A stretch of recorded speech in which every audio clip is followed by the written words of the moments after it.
నువ్వు మాతో పాటు వస్తావా అని అడిగాడు రాజు. నిన్ను బాగా చూసుకుంటాము, నీకు కావలసిన ఏర్పాటు చేస్తాము, నువ్వు మాతో పాటు రా అని అడిగారు. సరే వస్తాను అన్నాడు. ఈ పిల్లవాడిని తీసుకెళ్ళి ఒక యోగ్యుడైనటువంటి మహానుభావుడికి అప్పగించాడు రాజు. అప్పగిస్తే ముందు ఈ పిల్లవాడి హృదయం చూస్తే చాలా నిష్కల్మషంగా ఉంది, నిష్కపటంగా ఉంది. ఆయన సంతోషించాడు. ఈ పిల్లవాడికి ఉపదేశించడమే నృసింహ మంత్రాన్ని ఉపదేశించాడు ఆయన. ఇంకా ఆ విద్య నేర్పించడం ఈ విద్య నేర్పించడం కాదు, ముందు నృసింహ మంత్రాన్ని ఉపదేశించాడు.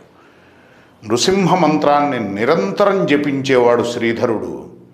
ఆ హృదయం నిష్కల్మషమైంది అవటం వలన, ఆ హృదయంలో ఉన్నటువంటి నిష్ఠ కానీ, భగవంతుడికి ఆ హృదయంలో ఉన్న ప్రసన్నత విశేషమైనది కావటం వలన ఆయన పరమ ప్రసన్నుడై శ్రీధరుడికి స్వయంగా ఆయన దర్శనాన్ని ఇచ్చాడు.